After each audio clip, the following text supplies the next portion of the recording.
Auraman, Chapter 7. The following day, Glenda received a personal visit from the chief of her nanoengineering department, Dr. Gerald Epstein, who congratulated her and dropped off a huge bundle of joy gift basket. He also spoke to Osiris and took the opportunity to extend an offer of cooperation between the two labs in light of the testimonials relayed to him by his staff, who attended last night's celebration, concerning Father Mulligan's levitation feat. "I missed it, didn't I? A true manifestation of psychic phenomena. Whatever happened here yesterday evening seems to have opened up an opportunity for a joint venture between us, with the sole purpose of unlocking the nature of this energy exhibited by Father Mulligan and its implications on nanotechnology."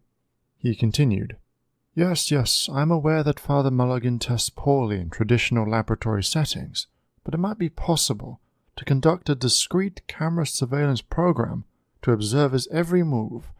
The scientific implications of unraveling this yet unknown source of kinetic energy are mind-shattering, absolutely grandiose, he concluded enthusiastically. Undoubtedly, Osiris concurred. Nothing would please us more than to combine our resources and plunge into a vigorous experimentation with the Research Center for Applied Science and Technology. We'll work out the details later in your corporate office, Doctor. Dr. Epstein shook his hand and greeted him farewell. Osiris shut the door behind him and turned to Glenda with a somewhat worried expression. "So what happens next?" she asked. "Well, I know we're hoping for an uneventful and normal upbringing for our little boy, but in light of what happened yesterday, we better get used to the idea that unexpected occurrences will manifest themselves around him unintentionally and occasionally. Father Mulligan's glowing levitation was most certainly unintended. Auriel sensed the priest's compassion and affection for him, and subconsciously responded in kind by magnifying his levitation ability 1,000-fold and throwing an aura blast around him as a bonus. I am concerned that we won't be able to formulate a rational explanation should these paranormal episodes transpire around him while in the proximity of unsuspecting audiences." "You are aware we are totally powerless to stop him, right?" Glenda interjected. "Yes, I know that. We simply need to keep him away from overexcitement that might trigger his reality-transforming ability. I am confident we'll be able to determine his overexcitement threshold relatively fast." "I think I might have an idea," Glenda interrupted suddenly, cutting Osiris in mid-sentence. "The joint research between our two departments can serve as a headway to gradually disseminate awareness of supernatural phenomena, and thereby paving the way to a new public mindset in which levitation, telekinesis, invisibility, and other psychic feats become more palatable to the public. Imagine a nightly news program that opens with a statement from the Reinfeld Institute asserting the scientific validity of such phenomena and providing indisputable proof. Furthermore, imagine repeated news segments and not some doctored, rating-driven documentaries about such people as Father Mulligan. Wouldn't that contribute to new public alertness to humans' uniqueness and our inherent limitless evolutionary potential?" "I think you're certainly onto something," Osiris acknowledged. Glenda went on. "The most important thing, as far as we are concerned, though, is that, in such an environment, Auriel's gift will be viewed with a nod of familiarity and understanding, rather than that out of fear and dread. He'll be one among many, albeit with an immensely more advanced ability. All I am saying is that a gradual shift in public approach toward the paranormal will safeguard and minimize a possible mass panic and hysteria once Auriel displays his powers." "Hold on, Glenda, hold on," Osiris countered. "How are we going to go about gathering enough people with unique abilities to influence such a transformation? In my entire career as a parapsychologist, Dr. Bearlight was the single and only person who was able to exhibit or manufacture supernatural and paranormal events.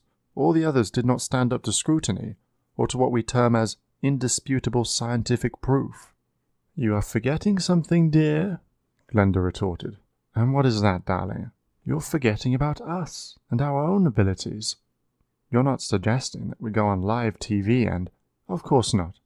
But we can certainly enhance and amplify the capability of those people who do exhibit a certain level of unique psychic tendencies in a manner similar to how Auriel influenced Father Mulligan's levitation.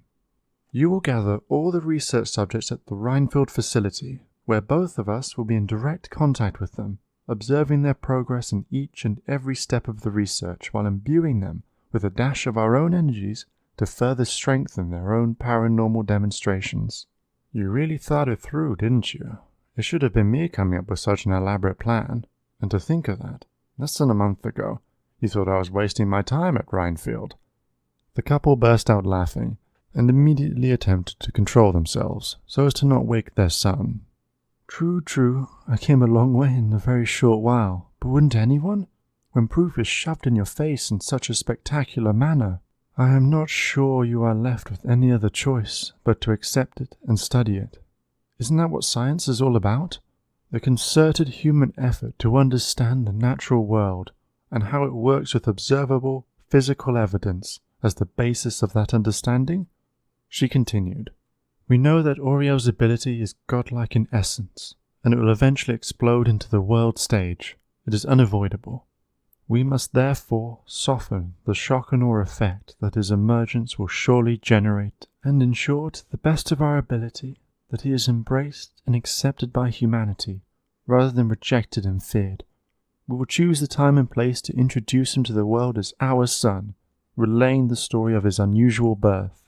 We won't be proselytizing for a new procreation process, of course, but rather emphasizing the fact that our son was born of pure love, an expression of our hopes and dreams, and, in some way, our gift to humankind. Glenda hushed suddenly as Osiris was pointing toward their son's crib. Look, Auriel, he's glowing and beaming like a shooting star. Maybe he overheard our entire conversation. Glenda smiled broadly. It feels as though we just got the okay to proceed with our plan, Osiris said jokingly. We did, didn't we? Glenda responded as she gently kissed Auriel on his forehead. Sweet dreams, my little Auraman, she whispered softly. Sweet dreams, Mummy, she was sure she heard him say.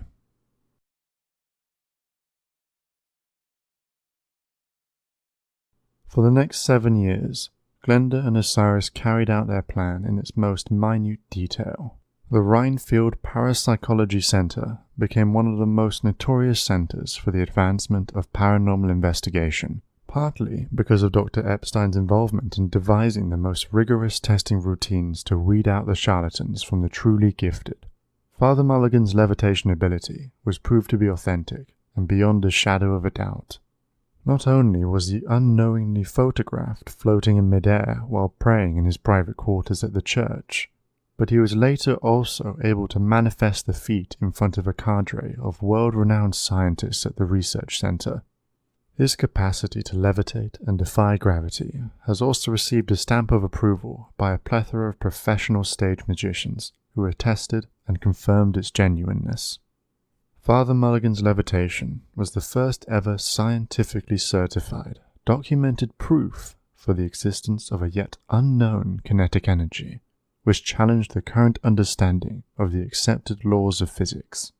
There were other significant observations of a supernatural nature personified by the vivacious Marisol Flora Gonzalez, a former Dominican nun who turned into a marine biologist, and Rabbi Jedediah Goldstein, a known Kabbalist from Jerusalem. Ms. Gonzalez's telekinetic abilities were reminiscent of the late Nina Kalaguna, whose alleged psychic powers were studied in the USSR during the 1960s. During the Cold War, silent black and white films were produced, in which she appeared to move objects on a table in front of her without touching them. These films were allegedly made under controlled conditions for Soviet authorities, and caused excitement for many psychic researchers around the world, some of whom believed that they represented clear evidence for the existence of psychic phenomena. Later, she was critically debunked by the James Radi Educational Foundation and the Italian Committee for the Investigation of Claims of the Paranormal. In comparison, however, Ms. Gonzalez astounded the scientific community and left it gasping for air with demonstrations of levitating chairs and heavy furniture, as she was sitting 10 feet away from the affected objects with her hands tied behind her back. In one spectacular specific trial, 2 of the scientists were sitting on the sofa as it was suspended above ground for nearly 1 continuous minute while being videotaped. And in another incident, Miss Gonzalez levitated as many as 20 items at a time, moving them throughout the lab. Rabbi Goldstein has demonstrated a remarkable ability to bilocate, a feat usually ascribed to Christian saints, monks, and Muslim Sufis. He was photographed conducting a simultaneous conversation with 2 researchers, each placed in a different room at the facility. As in Miss Gonzalez's case, the rabbi's ability was videotaped in separate occasions and by different people. The repeated attempts to challenge the documented proof failed miserably, as debunkers and skeptics from all over the globe were invited to conduct their own experiments, but to no avail. The powers demonstrated by Father Mulligan, Miss Gonzalez, and Rabbi Goldstein stood the rigors of scientific scrutiny and were declared evidence beyond dispute and a shadow of a doubt. Glenda and Osiris were elated with the outcome of their new joint project. None of the subjects tested, including Miss Gonzalez, had originally exhibited an ability that was continuous or one that could be generated on demand, rather than spontaneous in character. It took a touch of their own matter manipulation ability to further enhance that of their test subjects, in a manner that allowed for keen observation in the lab and under controlled examination. Their research created a sense of loss, and to some extent, panic in the scientific community. The laws of physics were challenged in broad daylight, and in the most direct manner that established science could ever fathom. The religious community, on the other hand, was having a field day with the discovery and validation of authentic psychic powers. There was no doubt in the mind of numerous religious figures that the Reinfeld research provided an outright evidence for the existence of God. Many biblical stories and accounts of holy men exhibiting supernatural powers were suddenly scientifically validated, and in spite of their theological differences, it was agreed that the revelation of these 3 specific people was no mere coincidence, but an unmitigated divine testimonial that their shared religious experience and humble background was directly responsible for their ability to express God's divine supernatural spark on our plane of existence. "The findings do not contradict established science," proclaimed the Archbishop of Canterbury. "They rather fulfill it." "Indeed," announced the Chief Rabbi of Israel, "it only serves to prove our age-old contention that there is divine law that coexists with supernatural law, as it did from time immemorial. The difference now is that the Reinfeld Parapsychological Center has provided us with clear evidence to that end. May God Almighty bless them and their work." "Not so fast," countered Dr. Epstein. "Religious figures routinely succumb to their old habit of magical thinking, the belief in the interconnectedness of all things through forces and powers that transcend both physical and spiritual connections. This speculative methodology was wrong then as it is wrong now. It is quite likely that we have stumbled on a new form of energy that we have yet to understand. But rest assured, we shall spare no effort until we unravel this mystery. It is too early to conclude that a religious faith is necessary to induce these powers, though it is quite clear that some sort of spiritual, meditative process serves as a catalyst in their manifestation." Osiris further emphasized the theorem of the singularity of thought and its relation to the human aura in a series of a world tour lectures. The ability of the human brain to produce electricity is an established scientific fact. We are not yet aware of a process that might harness it out of its enclosed confinement, Osiris stipulated in a conference attended by the faithful, as well as prominent scientists in Copenhagen. In living organisms, change gradiates from across membranes to produce electricity in the form of flowing ions, he continued. Electricity is found throughout the human body. The flow of charged ions cause your heart to beat and your muscles to contract, but nowhere in the body is electrical activity better documented than the brain, which contains roughly 100 billion electrically conductive biological wires. If you could somehow divert every single biological wire in your skull to a standard battery, it would be fully charged in just under 70 hours.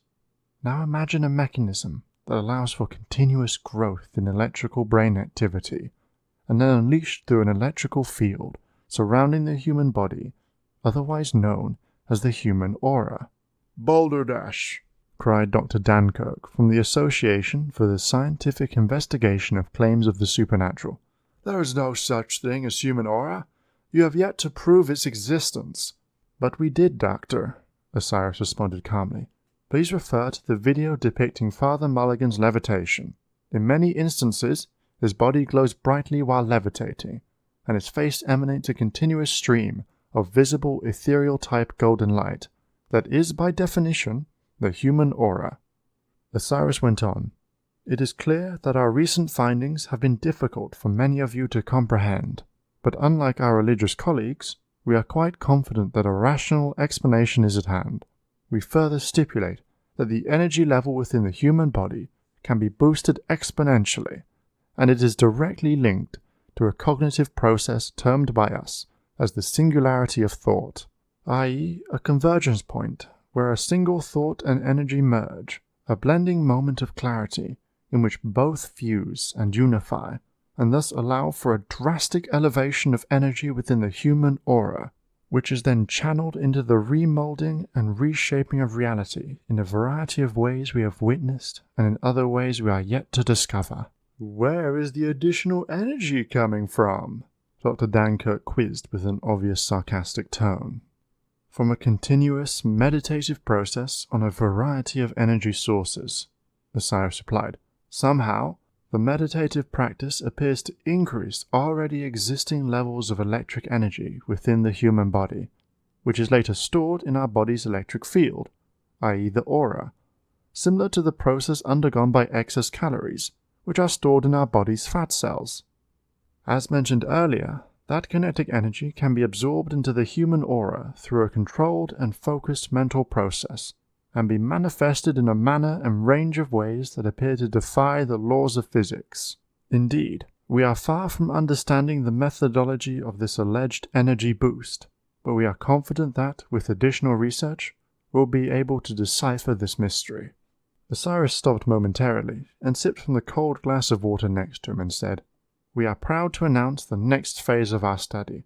The Rhinefield Parapsychological Center is conducting guided tests of people who have been practicing meditation for a minimum of 5 years. The tests are open, of course, to all people regardless of their religious background or ethnicity, and provided they abide by the health requirements the tests stipulate." As Osiris was about to finish his speech, Glenda walked toward the podium, accompanied by Mrs. Marisol Flora Gonzalez. The crowd recognized Miss Gonzalez and greeted her with a round of applause. Thank you, muchas gracias," she smiled and bowed as the clapping grew stronger. "We are privileged to be a part in what might become a stepping stone in humanity's evolutionary process," she said. "We have submitted ourselves to the rigors and scrutiny of science to expand our understanding of human potentiality. We are hopeful that the research center will enlighten the halls of knowledge with a new comprehension of our unlimited inherent abilities and the way with which to expand our consciousness for the benefit of mankind. A new path has been set on the way to enlightenment. Grasp it with both hands and embrace it warmly." And as Miss Gonzalez finished her speech, she gazed at the bouquet of flowers placed on the table, that then rose and flew across the room toward Dr. Danrick. The bouquet hovered above his shoulders for nearly 10 seconds, and then landed gently on his lap as the auditorium erupted in a thunderous roar of cheers.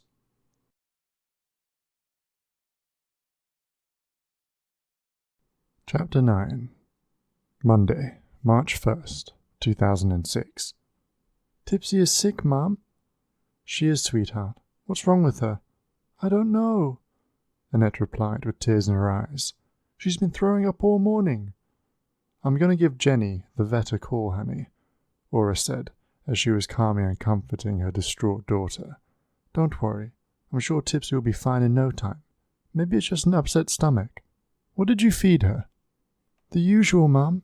Sheba salmon pate. She loves that stuff." "Well, it may have been bad. Did you check the date on the food tray?" Aurora inquired. Annette was petting a little Siamese cat and consoling her. Tipsy was beautiful and extremely energetic for her age, characterized by a vivid set of brilliant almond-shaped blue eyes, a slender, agile body, and a distinctive, soft, glossy coat, with dark points on a light background. She was given to her as a gift by Glenda on her 3rd birthday, a month after Aurael was born. "Can Aurael come with us?" she shot back in response. "Tipsy loves him. She is calm when he's around." "Of course he can. Let me call Glenda. We'll go to the vet and then stop by at Ray's Pizza on our way back. I'm sure that will cheer you up." Annette and Aurael were inseparable. In spite of their 3-year age difference, they virtually grew up together as their parents' friendship transformed into a full-blown partnership at the Rhinefield Parapsychological Center. Aurora worked as the head administrator at the Human Resources Department, while Greg served as the supervisor of the Electrical Design Engineering Department, where new electrical gadgets were devised to detect and monitor energy fluctuations in the human aura. Rhinefield provided for a daycare center, as well as a kindergarten for their employees' children. Aurael and Annette were best friends, and engaged in numerous activities while at the center, playing outdoor games, kickball, hide-and-seek, Red Rover, basketball and soccer, racing each other at the swimming pool, and taking care of the animals at the Central Park Zoo, where Aurora's best friend Jenny worked as the chief vet. Glenda and Osiris's concerns about supernatural manifestations in the vicinity of their children literally vanished as they realized that his powers are observable exclusively at home, as though a self-aware internal mechanism kept his ability in check, confining it to their apartment. Indeed, the couple was dumbfounded by the enormity of his subconscious matter manipulation capacity. As a baby, the child was materializing toys he had seen on TV commercials and animals he observed in picture books. Glenda was alarmed and unnerved at the sight of imaginary creatures appearing and disappearing while the child was attempting to conceptualize the images he viewed in his mind. At one time, a miniature sphinx popped right up in front of his crib. The sphinx had its usual body of a lion, but its head was that of a cat rather than that of a human. On another occasion, a genie appeared out of a lamp when she read him the story of Aladdin. It floated gently close to the ceiling. The creatures appeared ethereal at first, and then solidified, only to disintegrate and dissolve into nothingness in a matter of minutes. The manifestations, however, ceased as soon as Aurael exhibited the first signs of self-awareness, and both Glenda and Osiris were thunderstruck by the sudden disappearance of any indication of subconscious matter manipulation ability. Aurael was an extremely intelligent baby, who could legibly converse when he was just 13 months old, and read at the tender age of 22 months, mastering his 750-word vocabulary. A year later, he was doing high school math like Tristan Pang, the child prodigy from England. At the age of 5, Aurael began to display an unrivaled photographic memory, and flawlessly commented on current affairs, general knowledge, history, and geographical statistics. He marveled the scientists at the Rhinefield Parapsychological Center with recollecting minute details of scientific research on virtually every subject matter. The child was a genius blessed with the athleticism and stamina of an Olympic gold medalist. Indeed, he was a virtuoso at the swimming pool as he was playing at the piano. He was a phenomenon on its own, and Glenda's fellow researchers were certain he was a designed outcome of Dr. Bearlight's fertility treatment. "I have no doubt he somehow manipulated his genetic makeup," Aurael told Glenda on a few occasions. "Most children who were conceived through Dr. Bearlight's procedure exhibit a high degree of intellect and physical prowess, male or female, but nothing come close to Aurael's level." "It does appear so, doesn't it?" Glenda responded laconically. "We are as blown away by it as the rest of you are, and feel blessed and privileged to be the parents of such a beautiful and intelligent child. We are truly hopeful that he'll make a difference in other people's lives as he does in ours." Though Aurael was a social magnet, Annette and he always found ample time for their various joint activities. Annette wasn't dazzled by Aurael's intellectual marvels, or by his mastery of sports. He simply made her laugh, and laugh she did. They met at 60th and Broadway, right by Columbus Circle, and proceeded toward Central Park Zoo. Tipsy was encased in her black travel carrier, and meowed softly as soon as she noticed Aurael, who petted her gently. The cat was purring with delight, succumbing to Aurael's pleasant touch. "You see, Mum?" Annette turned toward Aurora. "She loves Aurael. She already looks much better, like she was never ill." "You are right," Aurora concurred. "Let Jenny check her out and make sure she is fine and in good health." Jenny greeted the group as soon as they walked into her office, smiling at Auriel and hugging Annette warmly. "How is everybody?" she asked. "Excellent," Aurora replied. "But Tipsy appears to have fallen ill. She was throwing up all morning long. We suspect it's the food she ate, so we have brought the food tray with us." "Yes, of course," Jenny replied. "Why don't you let Tipsy out? Let me have a look at her." Jenny picked up the cat and placed her on the examination table. She checked her eyes, nose, mouth, and teeth for any signs of inflammation, and then examined her ears, listening to her heart and lungs with a stethoscope, and concluded with combing her fur, looking for signs of flea dirt, as well as probing her for possible exposure to worms. "There is nothing wrong with her," she said to the group as they were anxiously awaiting her comments. "Tipsy is in perfect health. Why don't you let her play in the kitty playground while I run some tests on the food tray in my lab? I'll be right with you." Auriel and Annette were playing with Tipsy and teasing her mercilessly with a dragonflyer toy. The cat chased it around, tossing it upside down with the energy and vigor befitting a newborn kitty and not a 10-year-old cat. "I've never seen anything like it," Jenny exclaimed as she came out of her lab, half an hour later, with an outright astonished look strewn across her face. "What do you mean?" both women asked her warily, while the kids continued playing with the cat, all but oblivious to Jenny and their mums. "By all accounts, Tipsy should have been dead by now," she whispered to them both, trying to keep her voice down so Annette and Auriel wouldn't hear her. "It's as though the cat came back from the dead and was resurrected somehow.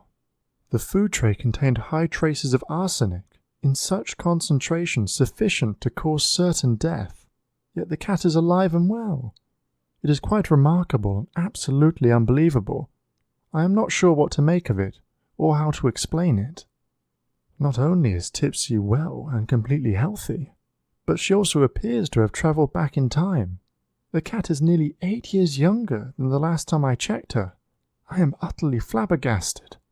"What?" Aurora gasped. 8 years younger? How?" "I think we have one psychic cat on our hands," Glenda uttered as she stared at Aurora, signaling her to drop the issue. "We'll have to take her to the Rhinefield Parapsychological Center and run some more tests. We deal with gifted people, but gifted cats, that's a first."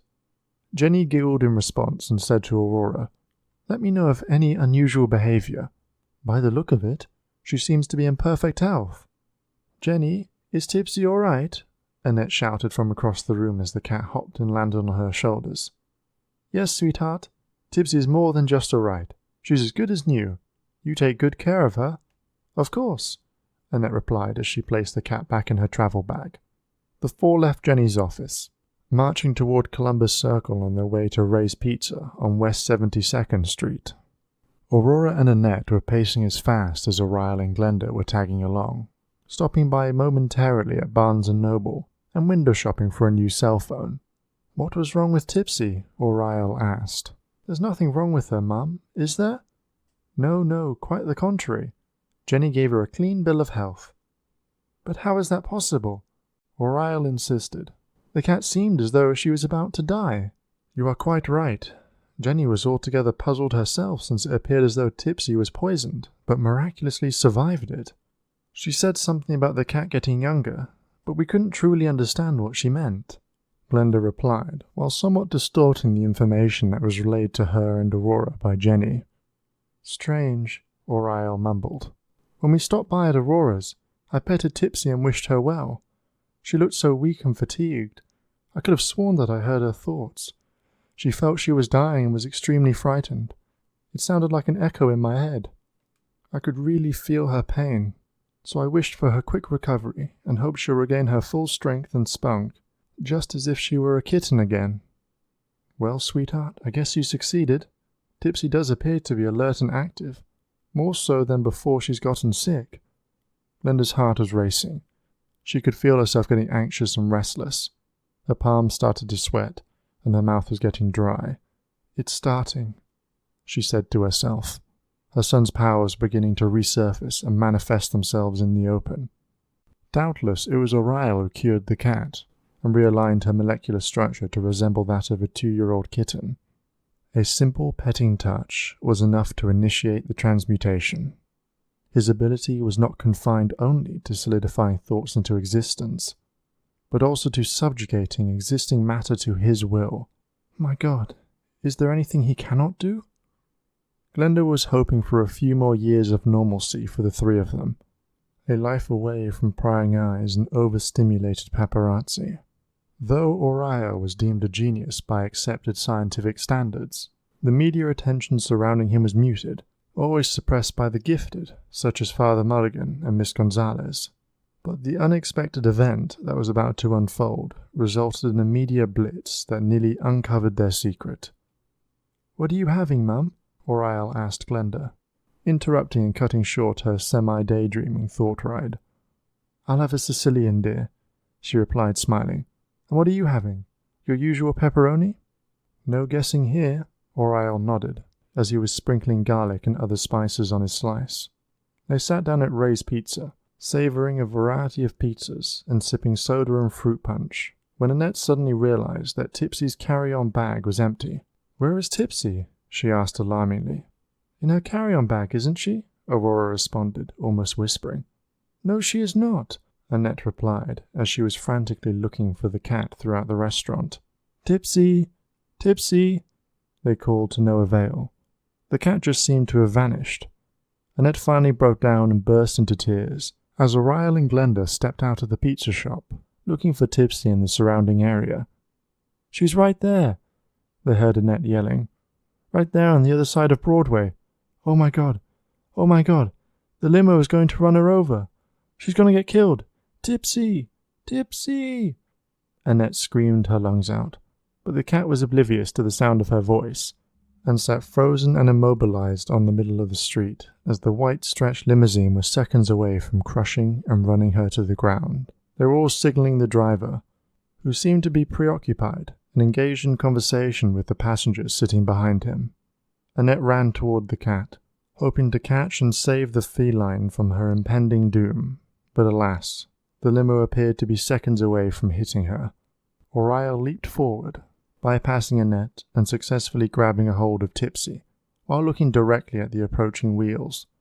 Glenda screamed in horror, as it looked as if both her son and the cat were about to be crushed by the advancing monstrosity of a car. "Stop!"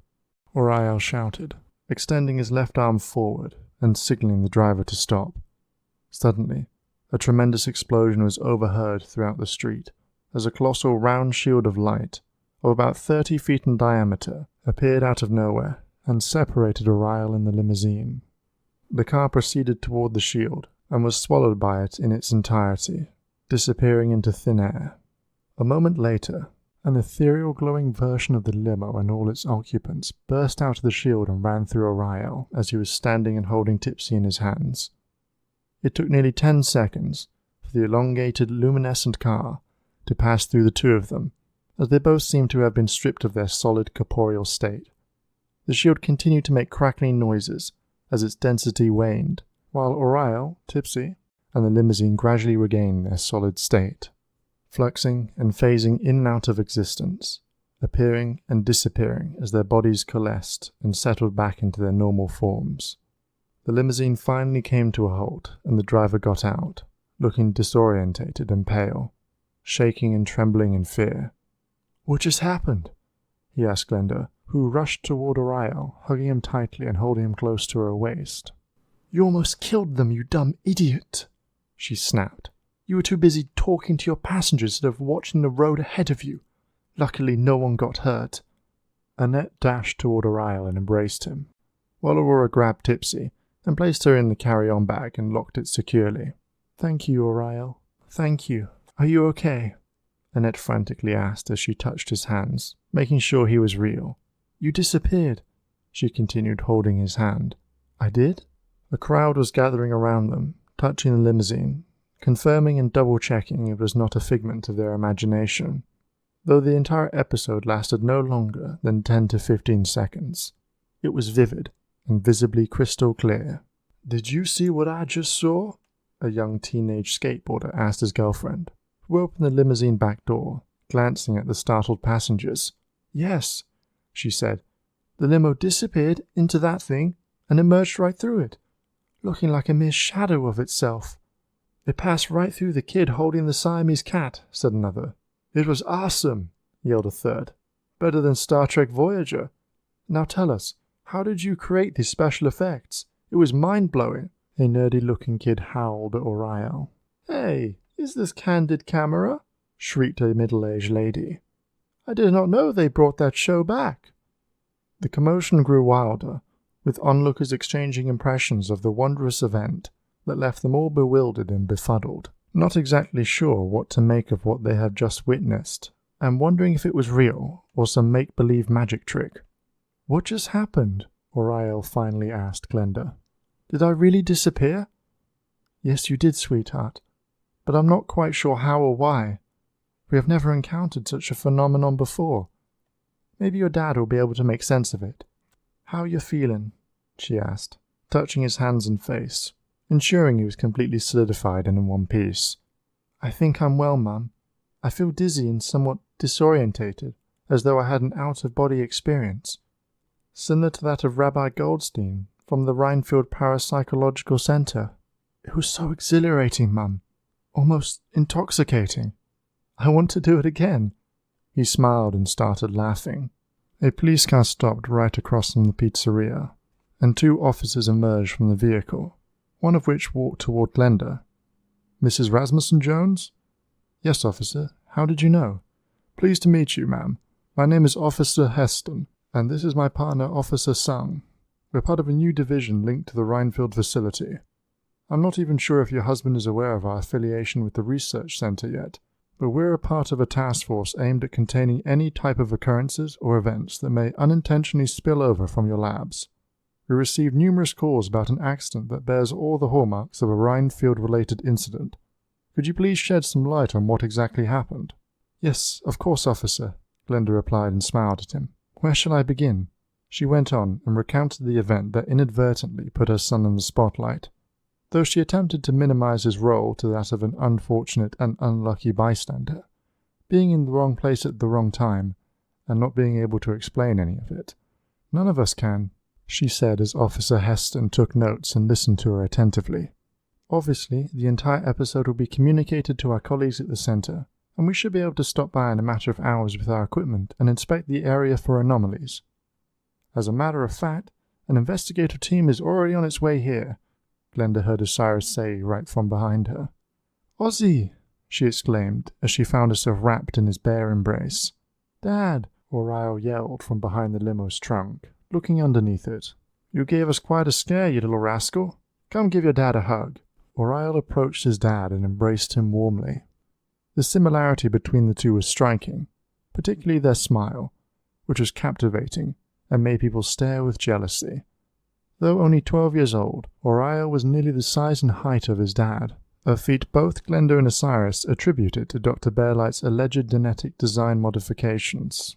Hello, Mr. Jones, Officer Heston greeted and shook his hand. I reckon you'll take it from here. Well, yes, considering the fact that there are no injuries or fatalities, and no damage was incurred by anyone. We feel that your division's role in this specific incident is superfluous and unnecessary.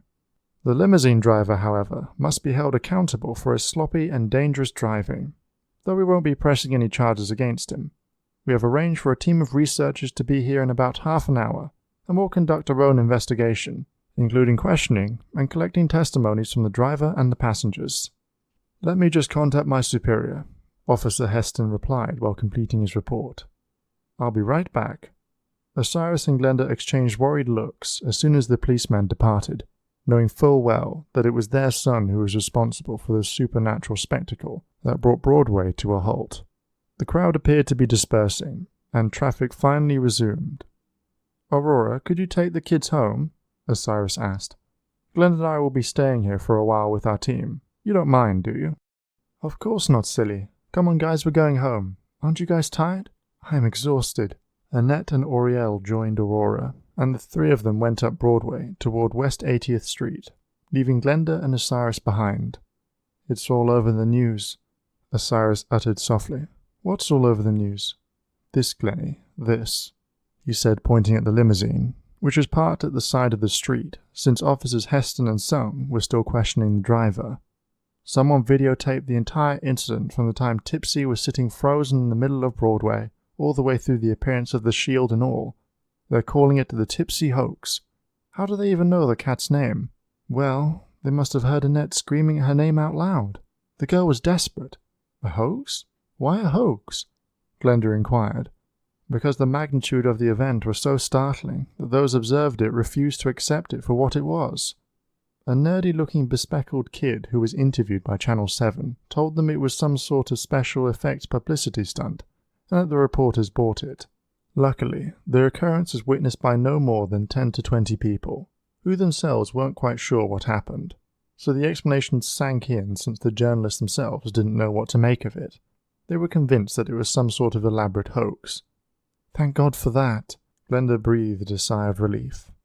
They're expecting us to issue a final verdict about what happened here. We've scheduled a news conference a week from today to relay our findings. We'll think of something, she muttered quietly. You know it's going to happen, don't you? And most likely sooner rather than later. I know, dear. I know, as does Oriel.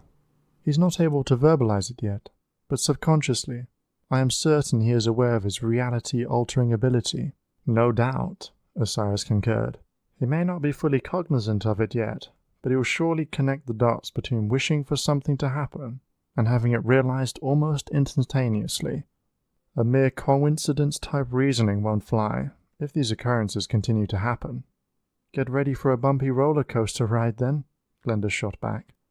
The two of them were standing, chatting, and gazing at their crew pulling anomaly-detecting gadgetry out of the van and setting up a perimeter. I am looking forward to a few more years of uneventful child-rearing. It's not too much to ask for an ordinary, quiet life, is it?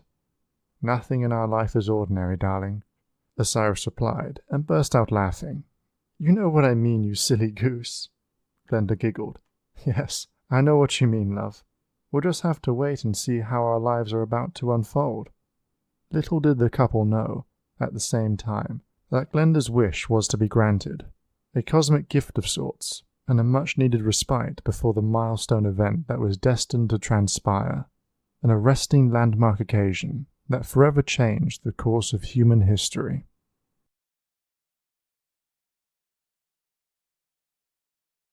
Chapter 10. Nearly 6 years went by without a single paranormal manifestation associated with Oriel, to the sheer delight of Glenda and Osiris. The Tipsy hoax was never fully explained, though some theories were suggested about what took place on that cold March day, one of which advocated the emergence of Confluence X, aka the Shield of Incorporeality, a vortex-type phenomenon capable of emanating dematerializing particles that destabilize solid matter and strip it of its mass, leaving it temporarily in a simultaneous state of being and non-being. The committee, however, was not able to provide a satisfactory explanation about why the vortex opened when it did, and by what means, or by whom.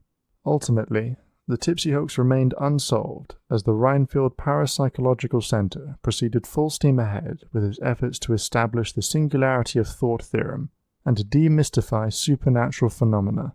The theorem stipulated the existence of the E particle, E for eternal, a byproduct of the electrical brain activity that produces thought. Thought is an outcome of electrical energy oscillating in our brains, Osiris wrote in a paper published in Science magazine. Just as sunlight is the electromagnetic outcome of the sun's hot scorching plasma. He continued, light consists of photons, elementary particles that exhibit the properties of both waves and particles. Similarly, a thought is a massless, vibrating energy pulse consisting entirely of E particles that are characterized by a similar duality of behavior appearing to be capable of affecting our physical reality under certain conditions in a manner that appears to defy the laws of physics. Imagine a concentrated laser beam. Likewise, a focused thought may affect our physical plane in a manner perceived as magical, supernatural, or paranormal. A focused, intentional thought to levitate an object without physically lifting it, for example, can be magnified significantly through the human aura, an unlimited E-particle energy reservoir, which in turn interacts with the object's substance and executes the focused thought to levitate it. Thus, enhanced E-particles that come in contact with the object imbue themselves to its molecular structure and strip it of its mass, while retaining its shape coherence, and thus causing it to levitate. Previously, we have stated that the singularity of thought is a convergence point, where a single thought and energy merge, a blending moment of clarity in which both fuse and unify, thus allowing for a drastic elevation of energy within the human aura, which is then channeled into remolding and reshaping of reality in a variety of ways. We conclude, therefore, that meditation is the key element in this thought-energy merger. Deep concentration and introspection allows for the blending moment of clarity that amplifies intent and materializes it in our plane of existence through the human aura. The external materialization of the intended thought and its manifestation in our plane of existence may appear in a variety of ways, such as telekinesis, bilocation, clairvoyance, psychometry, precognition, spontaneous healing, and many other phenomena considered miraculous or metaphysical. In the past, the blending moment of clarity was achieved primarily via the chanting of spells, the drawing of magic circles, the evocation of divine names, and the conjuration of alleged demons, spirits, and other deities. Nowadays, it appears that meditation and contemplation on a variety of energy sources could elevate one's E-particle quotient just the same, and, in many cases, decidedly and significantly more.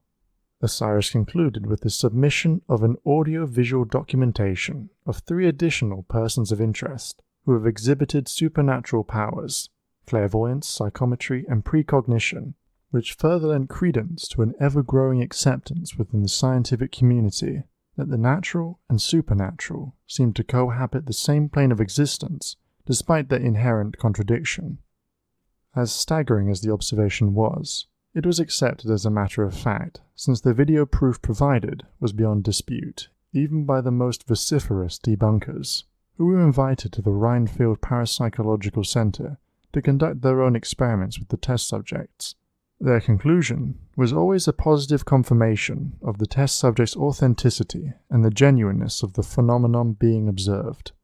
Indeed, Osiris's and Glenda's plan of creating worldwide awareness as a precursor to the inevitable emergence of their son in the world stage was highly successful. In 18 years, Rhinefield has transformed from a local NYC research lab into a global and internationally recognized paranormal research center. Glenda and Osiris became household names, and singularity of thought came to be a term that exuded hope for transforming humanity and catapulting it into a new era of enlightenment. The term gifted is grossly incorrect, Osiris stated in one of his lectures. Psychic powers are not gifts born of a mutation of sorts, but rather an inherent and integral part of what signifies us as human beings. Each one of us possesses the ability to achieve this unique moment of thought-energy blending that allows for the expression of the so-called supernatural. Meditation is the key to unlocking our godhood, and aura is the undisputed vehicle. The demystification of the paranormal has proved incredibly successful. The stage was set for the emergence of the impossible and for the continued unraveling of the human psyche. Fear of the unknown made way for an unquenchable thirst to unravel humanity's innate godhood at its bare essence. But not all agreed. Rhinefield had its own fair share of critics and detractors, who viewed its research as dangerous and ungodly provocation. "Recall the Tower of Babel," said Pastor Dietrich Schmidt, the president of the Dawn of the Internationally Faithful, an interreligious consortium composed mainly of the 3 monotheistic religions. "And so it is written, and they said, 'Come, let us build a city and a tower, with its top in heaven, and let us make a name, lest we be scattered abroad upon the face of the whole earth.' Our ancestors decided to build a tower that was to reach to heaven to make them equal to God, resulting in a calamity. So the Lord scattered them abroad from thence upon the face of all the earth, and they left off to build the city. "The Rhinefield Parapsychological Center has awakened a genie that may eventually turn against his master," said Dr. Boutros Abdulaziz, the greater man of Egypt. "Indeed, Rhinefield has provided us with indisputable scientific proof to many of the biblical stories considered myth just a short while ago. But going any further might result in unleashing uncontrollable powers that may bring about the downfall of humanity. We urge you then, stop the research now." Alas, their warning fell on deaf ears. The research continued unfettered and full steam ahead. The Rhinefield Institute has done for meditation what Einstein's theory of relativity has done for physics. Meditation practice centers have popped up all over the globe like mushrooms after the rain, with the expressed aim to elevate humanity to its fullest potential. The supernatural and the miraculous were no longer articles of faith, but rather scientifically proven facts that instilled hope for a future devoid of hate, violence, and wars, which have plagued humanity since its inception. The powers displayed and exhibited at the Rhinefield Parapsychological Center, however, were erratic and lacking consistency. They were difficult to produce on demand and relied heavily on spontaneity and unpredictability. Reason enough for the government agencies around the world to conclude that psychic powers have no military use because of their unstable and inconsistent nature, nor can they be weaponized. Yet, both Glenda and Osiris knew that the abilities they researched and brought into international scrutiny paled in comparison with the thought solidification and matter manipulation exhibited by the late Dr. Bearlight, and to a certain degree, by themselves. Theirs was, by far, the most majestic and illustrious expression of the singularity of thought, dwarfing all powers combined, and free of the usual restrictions of unpredictability and inconsistency. Theirs could have been called on at that moment's notice, and was worthy of weaponization.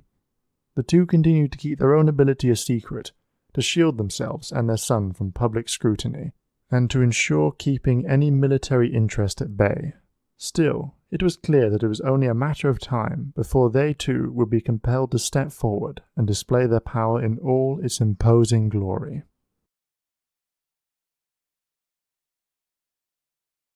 Chapter 11. The couple miscalculated, however, and did not foresee that their own son would choose to keep his ability to himself once he became aware of it. They were certain that, once Auraman would become familiar with his own power, he would approach them for clarification and guidance. But Auraman chose to keep quiet about his own nascent emerging capacities. It's been nearly 3 years since it became clear to him that he also possessed unusual capabilities. Unlike the abilities manifested in his father's labs, it started with a simple craving for a chocolate bar, and then experiencing a momentary bodily glow that detached itself from his body and solidified into an edible chocolate bar. It continued with materializing articles of clothing and small little animals, such as a mouse and a frog in one of his biology lab classes, gazing at water until it boiled, and levitating heavy items by the mere thought of an anti-gravity force. It was as though reality succumbed to his will and obeyed his every command. His thoughts manifested themselves in 2 major ways: light solidification, i.e. energy detachment from his aura and its materialization and coagulation into a fully formed animate or inanimate object, and a straightforward influence on existing reality by directing his thought-infused aura to matter, bending it to his will, and altering it on a molecular level. Remarkably enough, it appeared that the above process did not necessitate any type of meditation or retrospection, in stark contrast to his dad's research, emphasizing the importance of meditation for the manifestation of paranormal abilities. "How is that possible?" he asked himself. "I have never meditated, yet I am capable of displaying such uncanny feats. Where did it come from? Shall I ask my parents? No. They might become over-concerned and worried since my ability is so vastly different from what they have researched thus far. It may not even be related at all to the singularity of thought theorem." Auraman concluded that it would be best to keep his ability to himself for now, until such time that circumstances changed, and might necessitate a confession not just to his parents, but to Annette as well. The bond between Aurael and Annette grew stronger with the passing of the last 6 years, and eventually blossomed into a fully fledged romantic relationship. Both attended NY Institute of Technology. Aurael was a freshman majoring in computer science and electrical engineering technology, and involvement in community-related volunteerism, but also for the personal care and warmth they have shown to these outsiders and outcasts who appear to have been left behind socially. The two were easily mistaken for models. Annette reminded everyone who knew her of Vanessa Williams, a well-known actress, singer, and fashion designer. Aurael appeared to be the spitting image of Wentworth Miller, an actor, model, and screenwriter who rose to prominence after his role as Michael Schofield in the series Prison Break. Together they made heads turn, and many of their associates would just sigh with envy when the two would pass by. "So, when is the happy day?" Margaret Tomlinson, Annette's friend, asked her jokingly. "You're being funny," Annette responded with a smirk on her face. "He's hardly 18. "Well, you could have fooled me." She giggled. "He's got the body of an adult Olympic swimming champion." "Yeah, he does, doesn't he? Don't think I haven't noticed. But frankly, Marguerite, I am more impressed with his intellect and wit rather than his bulging muscles.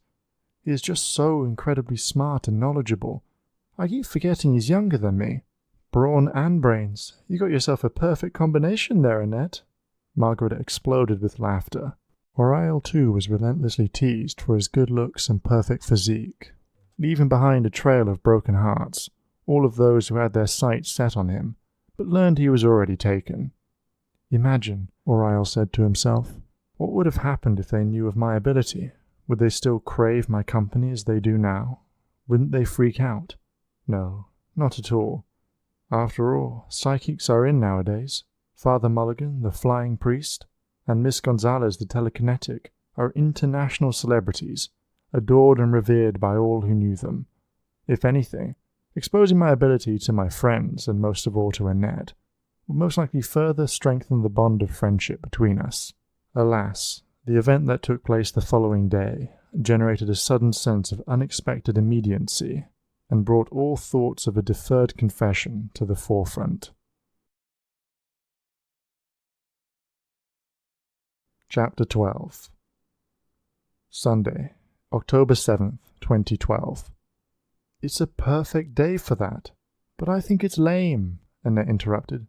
"The Empire State Building? Sounds boring." "Come on, Annette.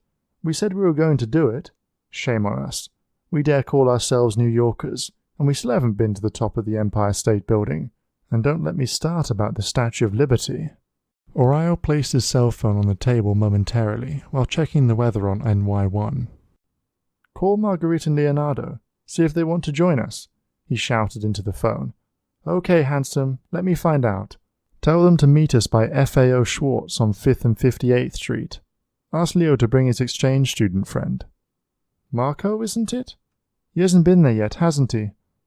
They all met 2 hours later, at about 1 p.m., by FAO Schwartz, grabbed some hot dogs and diet sodas, and proceeded down 5th Avenue, walking leisurely toward 34th Street. It was a cool and chilly day without a cloud in the sky, and with clear, sharp visibility. A perfect day for sightseeing and exploring NYC's major tourist attractions. Though they have never been to the Empire State Building, Aurael and Annette walked down 5th Avenue many times before, and each time they have noticed the never-ending changes that continue to transform this gigantic open mall between 57th and 42nd Streets. True, there are some permanent fixtures on that high-end strip, such as Bergdorf Goodman, Saks Fifth Avenue, and Tiffany's, which have been there forever, riding through the ever-increasing rents, but many other shops they have known from previous visits have closed down, and were replaced by new corporate flagship stores like Abercrombie & Fitch, NBA, and H&M. They passed by St. Patrick's Cathedral, and Annette couldn't help but mention Father Mulligan's visit to the church on Christmas Eve 2006. The flying priest was invited by the Archbishop to participate in the annual midnight mass. He was to sing O Holy Night in front of numerous guests and dignitaries gathered from around the world. Indeed, Father Mulligan was so overjoyed by the honor that was bestowed upon him, and sang most eloquently and passionately. In his excitement, however, The priest started levitating to the absolute awe and disbelief of his audience, who have heard of his marvelous ability, but have never witnessed it firsthand. The priest's aura glowed like a shooting star as he ascended toward the cathedral ceiling and remained suspended in midair for about a minute before finally descending. Since that day, he was known as the Shooting Star of Bethlehem to all Catholics and non-Catholics alike. "I'll never forget that midnight mass," Annette said to Aurael as they walked in for a short tour. "How can one forget? That was a close encounter with an actual star," he cackled. "We should pay him a visit soon. How about next Sunday after Mass?" "Deal," Annette responded. They both adored the pastor as much as their parents did. For them, he was not the flying priest, but a close friend and confidant who enlightened them with spiritual guidance and sound advice, as well as insightful looks into the world of particle physics and its relation to the singularity of thought theorem. Aurael contemplated confiding in Father Mulligan and disclosed his ability to him before approaching his parents. He trusted the priest's judgment, as well as his impartiality and expanded perspective on matters big and small. He was to discuss the confession issue with them a day after New Year's Eve, as part of his New Year's resolution. The group proceeded toward 42nd Street and stopped by at the New York Public Library, gazing and idolizing the marble lions standing proudly before the exalted Beaux Arts building. "Hello, Astor and Lennox," Margaret yelled as they were admiring the statues and taking photos from every possible angle. "I think you're wrong, Marguerite. Yes, originally they were named Astor and Lennox, but Mayo Ferrelio LaGuardia named them Patience and Fortitude for the qualities he felt New Yorkers would need to survive the economic depression during the 1930s. Marco commented in his heavy British accent. "This is Patience," he continued as he pointed at the lion guarding the south side of the library steps. "And this is Fortitude." He pointed at the lion sitting to the north. "Well, how would you know that?" Margaret looked at him stunned. "Here, read it yourself." Marco laughed and handed her his New York City travel brochure. The girls were posing by the lions, putting on a variety of farcical expressions. Marguerite, a trained gymnast, couldn't help herself and climbed on the back of Fortitude and grabbed a hold of his mane. "Have you lost your mind?" Leonardo shouted at her. "Get off that lion before you all get us arrested." Fine, calm down, y'all." She giggled as she jumped off the lion's back and landed softly on the ground. Aurael glanced intensely at the lions and felt somewhat mischievous as well. "It would be fun to animate those felines, wouldn't it?" he said to himself, grinning, and decided to play a trick on Annette. As the girls were chatting and cackling, being momentarily unmindful of his presence, Aurael raised his left index finger and pointed it at Annette's cell phone. A second later, Annette screamed in terror and grabbed Aurael's right shoulder, dropping her cell phone to the ground. "Did you see that? That damn thing's alive! He yawned and appeared ready to jump right at me. How can that be? Here, take a look for yourself," she said, picking up the phone and handing it over to him. "You must have imagined it," he said as he strongly attempted not to burst out laughing. "You're spending far too much time with those psychics at my dad's lab, and now you're seeing things." "One of them must have done something to my camera. I know what I saw," she remarked. "We're finally here," Marguerite exclaimed. "Wow, what a long line," Leonardo complained. "It's going to take us forever." "No worries, guys. We'll be at the observation deck in no time," Aurael assured them all. 15 minutes later, they exited the elevator on the 86th floor and entered the observatory. The place is packed with tourists as well as locals. Children were running around chasing each other, while the vast majority were busy posing and snapping photos of themselves against the amazing NYC skyline.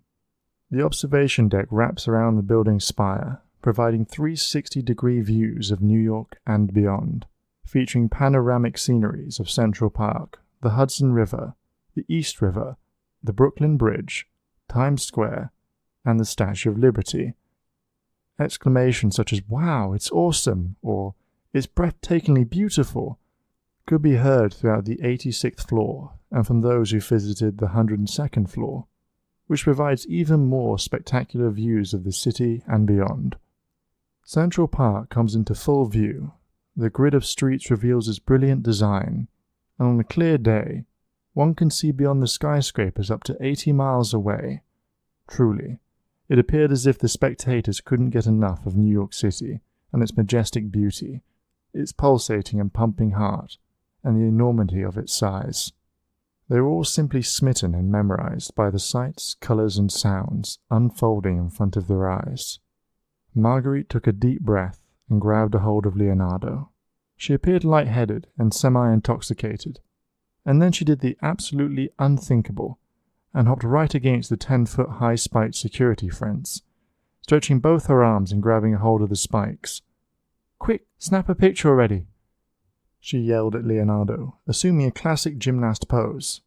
They all froze solid as the spikes supporting her back unexpectedly loosened and came undone from behind her, while a fast-approaching gust of wind threw her off balance. The petrified girl screamed in horror as the wind pushed her with a shuddering ferocity right against the security fence. Annette and Leonardo rushed toward the edge of the fence in a futile attempt to grab a hold of her and prevent her from falling. But the speed and the force of the wind blew the petite Marguerite about 30 to 40 feet away from the fence. Aurael stretched his hand forward instinctively, briefly, glowing sharply and unnoticeably. Marguerite appeared to be suspended in the air, 1,050 feet high above the ground in the middle of 34th Street, while a flicker of intense bright light exploded beneath her, hurling strings of golden light from the 34th and 5th all throughout midtown Manhattan. Seconds later, the luminescent strings pulled back to their focal point of origin to form a gargantuan ball of light that appeared to be taking the shape of some winged creature right underneath the unconscious Marguerite and in front of the panicked spectators at the observation deck, who couldn't even utter as much as "Oh my God," and the thousands of pedestrians below running for cover. The ball of light finally solidified and morphed into a periton, a mythological hybrid medieval European beast, with the head, forelegs, talons, and fearsome antlers of a stag, and wings, plumage, and hindquarters of a bird, while the unconscious Marguerite landed safely and softly on its back, appearing as if she were glued to it by an invisible force. The periton spread its enormous wings and flew down 34th Street, speeding west toward the Hudson River, roaring and bellowing. The wing flapping over the creature was so ferociously intense, and his cries so high-pitched, that numerous windows in the adjacent vicinity shattered and broke, showering the streets with huge chunks of glass debris that turned into golden dust as it descended gently onto the sidewalk and on petrified pedestrians. Annette and Leonardo gazed at the winged behemoth with awe and trepidation, while many other spectators at the observation deck ran toward the exits, and others took live videos of the flying monstrosity as it advanced towards 6th Avenue. "Where the hell is he going? He's flying the wrong direction," Annette hollered at Aurael in frustration, after overcome the initial shock of the periton's sudden appearance. "Marguerite is safe and sound," Aurael responded calmly. "What are you talking about?" she snapped, worried sick about the safety of her best friend. "Look again. I can tell from—" "It's coming right over here," Leonardo screamed, cutting Aurael in mid-sentence, as the gliding hybrid flew in circles, and then changed course right toward the observation deck, making some erratic turns and twists as it soared high into the clear blue skies, and then descended low, appearing to be almost dropping the paralyzed Marguerite off its back.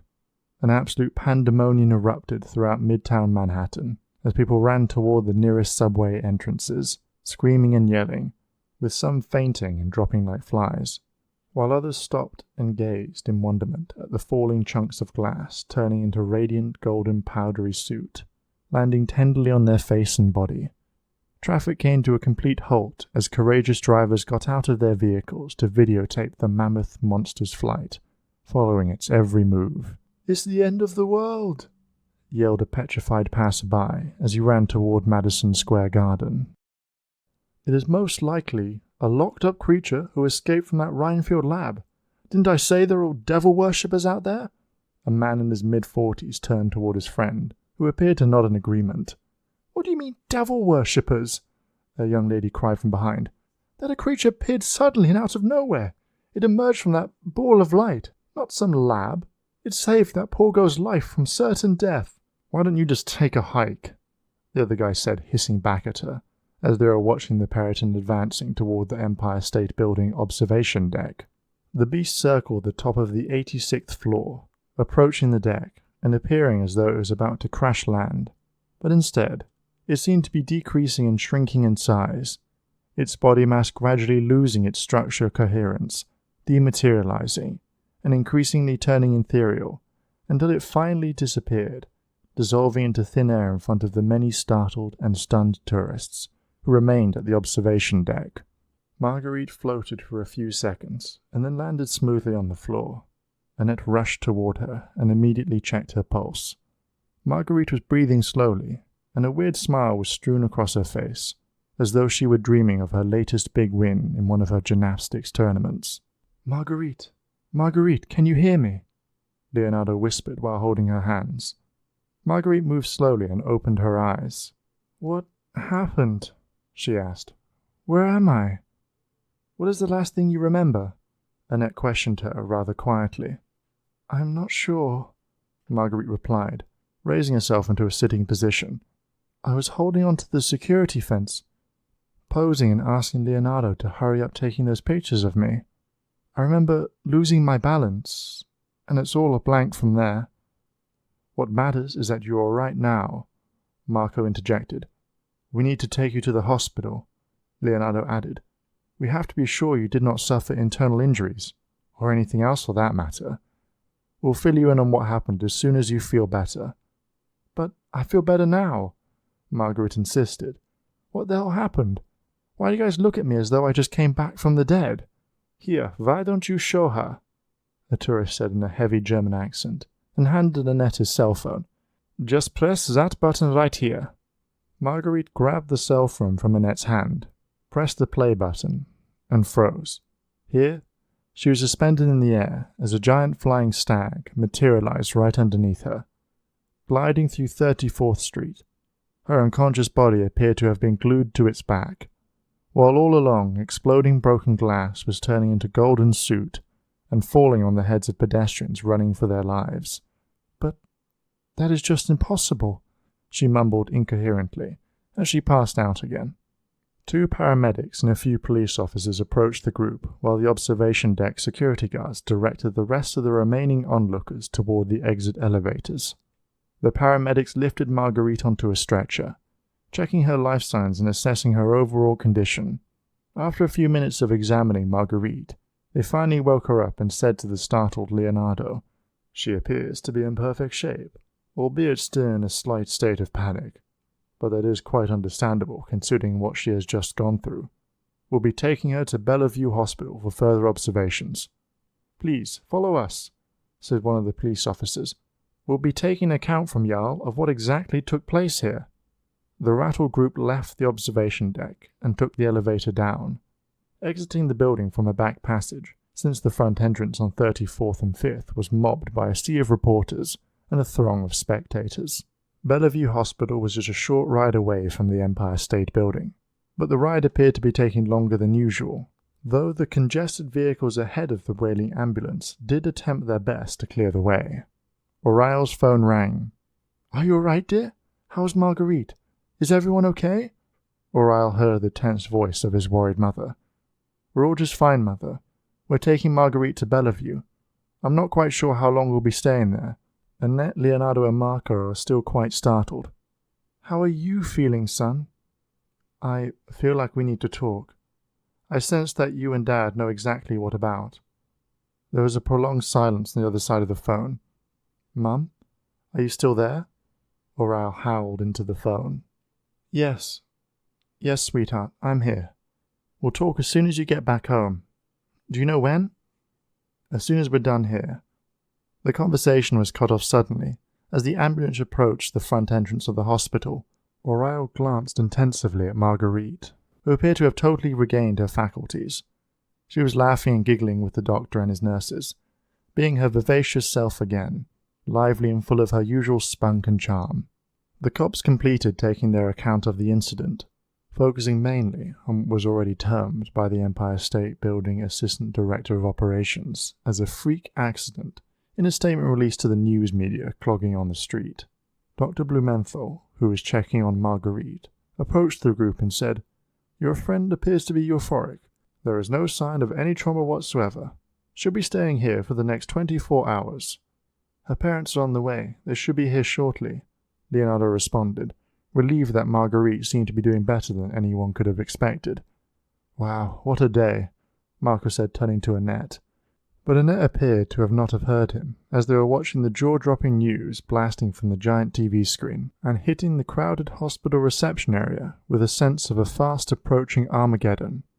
All the networks, without exception, interrupted their usually scheduled programming to report the events that have transpired at the notorious Empire State Building. Indeed, from the streets of NYC to London, Paris, Berlin, and all throughout the globe, one story, and one story only, was covered ad nauseum. NYC attacked, MSNBC anchor Zachary Robertson reiterated in his opening statement. It ain't no monkey, Christian Netherfield of the New York's network channel, TNNC, reported in the 7 p.m. special edition of its Sunday news, in direct reference to King Kong, a giant movie monster resembling a colossal ape that climbed the Empire State Building, only to fall from the skyscraper while protecting his caretaker woman. Invasion of the flying stag monster, shouted the soft-spoken Brian McNara of Fox News. It's all Reinfeld's fault. Shut it down now, lamented Dr. Boutros Abdulaziz, the greater man of Egypt, at his nightly show broadcasted worldwide via satellite. We are broadcasting live from the Reinfeld Parapsychological Center in Manhattan, announced Brian Admiralberti of Channel 2 News. We are awaiting a statement from Professor Osiris Jones, chief researcher at the famed Reinfeld Institute. Hey, it's your dad, Leonardo shouted at Ariel, drawing his attention to the TV screen. Osiris approached the lectern and in a stern voice addressed the numerous reporters who nearly overran him. Good evening, ladies and gentlemen. Please rest assured that the Reinfeld Institute will be thoroughly investigating the extraordinary occurrence that has taken place earlier today at the Empire State Building observation deck. From the preliminary information provided to us, mainly via the building security cameras, we are certain and confident that there is no need for alarm. No, we haven't been invaded by aliens, he said, smiling broadly and staring at the cameras. No, this is not the dawn of magic either. We believe we have encountered this phenomenon before, but not to such a magnificent extent. There is evidently an intelligence behind this amazing and successful rescue attempt, though it is yet to be confirmed and further investigated. Osiris stopped momentarily to sip some water and stared at his audience intently. He continued, Naturally, social media has been ablaze in the last few hours, with unfounded reports of the so-called invasion or attack. From Facebook to YouTube, as well as Twitter, numerous videos have been posted that give the impression that some mythological monster of old has raided our city in the most unimaginable display of wonderment ever witnessed since the dawn of human history. Indeed, to all these misguided media fearmongers, we offer cold, hard facts, as attested by the videos they themselves broadcasted. The facts, ladies and gentlemen, cannot be clearer. A young teenage girl was saved today from certain death by a fabled creature that appeared to have solidified out of sheer light. Moreover, glass debris that showered the streets below turned into golden soot, thus avoiding any injury to any pedestrians and passerby. Truly, New York City, the world, was rattled today by a manifestation we are yet to understand, but the assignment of malevolent intent to the being, or the intelligence behind it, flies in the face of common sense and rationality. Someone or something saved Miss Tomlinson's life in a manner that boggles the mind. We extend an invitation to whomever is responsible for this heroic act to come forth and enlighten us. Help us understand the nature of this striking and imposing light solidification reality-shaping process. Reality-shaping? Cried Mr. Fitzgerald, a newscaster for Channel 7. Is that what you're calling it, Professor Jones? With all due respect, it looks like outright magic. M-A-G-I-C, magic. Osiris stared at the reporter, and with a calm, commanding voice, said the following. From time immemorial, science has held that there is no such thing as magic, and Reinfeld's position on unexplained phenomena is no different. Let me reiterate, there is no such thing as magic, period. There are, however, strange and unexplored occurrences that may seem magical for lack of any explanation, but in the last 15 years, the Reinfeld Institute has provided indisputable proof for such numerous abilities that were considered magical before unraveling them as absolutely consistent with our current understanding of energy displacement and transformation. We are certain this incident is no different, and rest assured, Reinfeld will get to the bottom of this Perryton rescue. Good night to you all. Osiris moved away from the lectern and walked toward the exit, ignoring additional questions and comments tossed at him from all directions. "Professor, should we be afraid?" another reporter yelled. "What will happen if this something or someone decides to go rogue the next time around?"